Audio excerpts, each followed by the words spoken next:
You guys have been developing your Queen of Pentacles energy. You have been making something happen. Like a project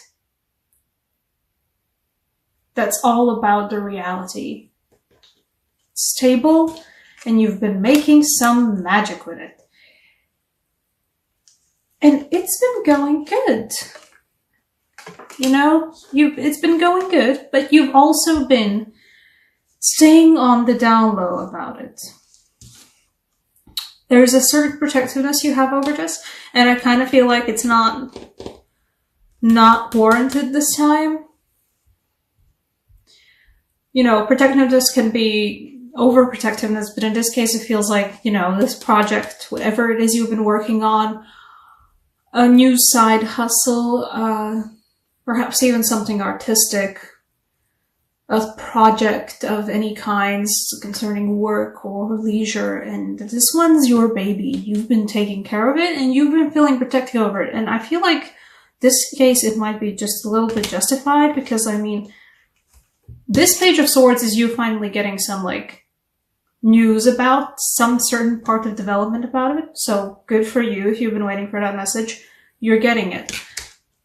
But I feel like there is a certain danger, specifically looking at this aggressively nasty sword teeth swan creature that this deck has as its sword symbol.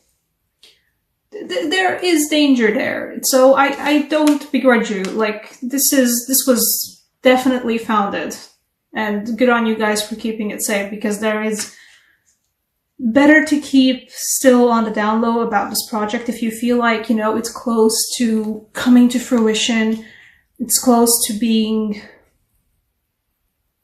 you know, the last bit of transformation before it, like, finally blooms and it's wonderful and it's great. I feel like you might be tempted to run your mouth a bit or to hint at some people, but stay wary of the people who might figure out what's going on and coax more information out of you than you necessarily would like to give. Because there might not be any consequences of you running your mouth too much initially, but there will be some down the line if you actually do run your mouth. I also do have a Six of Chalices here, and I don't feel it in the rest of the cards. They don't.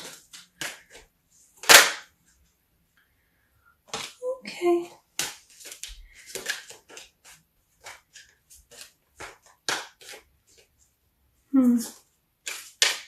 Yeah. Okay, it's definitely coming to fruition, but I don't see its connection. Come on. Well, what's binding those two?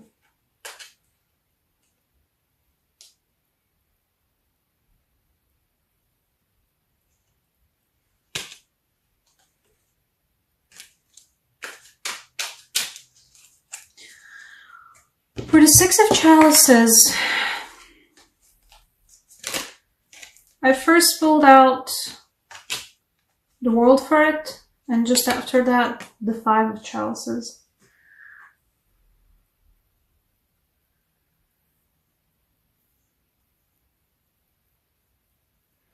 It feels like, through the appreciation of the, if you can see here, the two cups that are still on the cliff, not the ones that are falling into the water.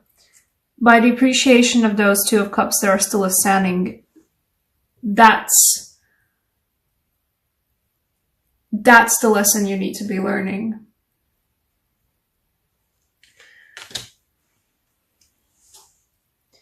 I feel like you had someone who was very dear to you,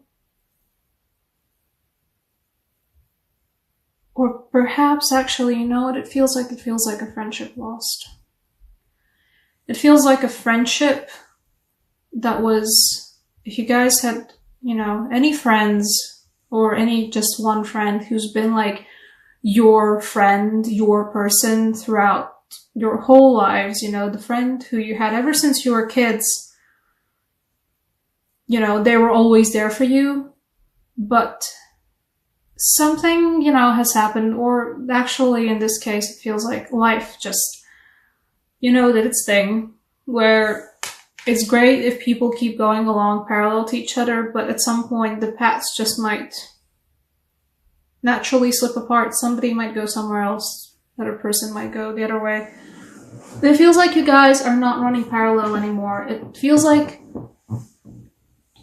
there is a friendship that you guys probably already feel like a little bit uneasy about. Somebody you haven't been in contact with for a very long time, or somebody who's the way, actually, yeah, that's what it feels like. You've been talking with the same people, you know, the same way, and it's always been the same interaction. It's always been great. It's always been so good for you. But lately, you've noticed that you're starting to talk in different languages. You're starting to talk about different topics.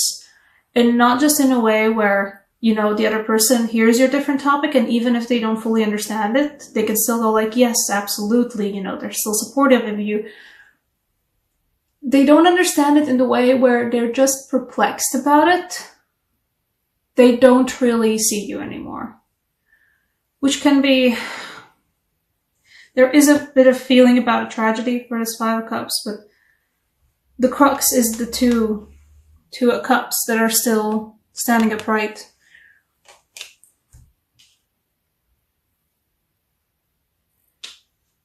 You know, somebody might be going out of your life, or not fully going out of your life. It might be just a friend who, you know, you're still friends with, but they can't be the person for you anymore. They can't be like your actual, like, most important person who fully understands you anymore. They just don't understand you anymore, because that happens, especially with friends who we've had for a really, really long time, and with friends who we've been walking, you know, the same roads for so long, and at one point your roads diverged, but you were still essentially walking the same path, and then at one point you weren't. And it's always tragic, though. But through this, there is a potential for you guys to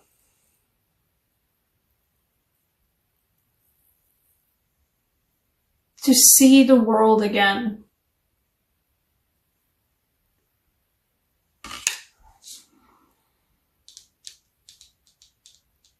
Give me a moment.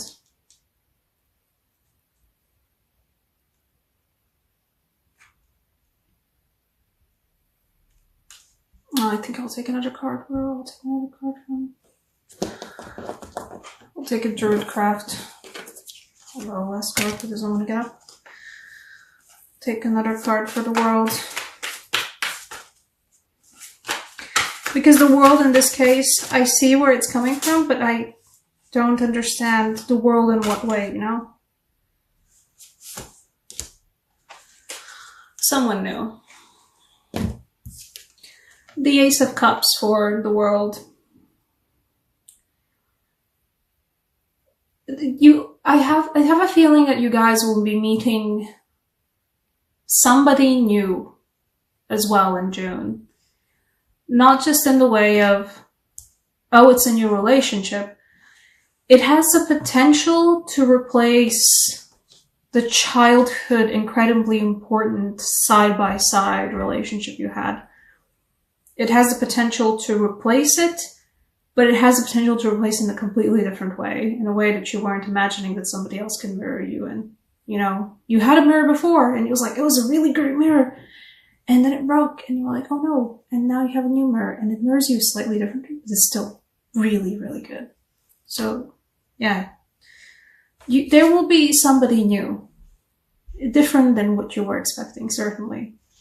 But in the bestest of ways. Sorry about holding back my nose, by the way. What horrible card do I want for you guys? I don't know why, but I feel like a romance angel for you. I don't have a feeling of, like, that this new relationship, it might be actually also a romantic relationship for some of you. I think for the majority of you, this might be just a new friendship. or a new evolving friendship. I'm really sorry about the background noise. But for those of you whom this will be a new relationship,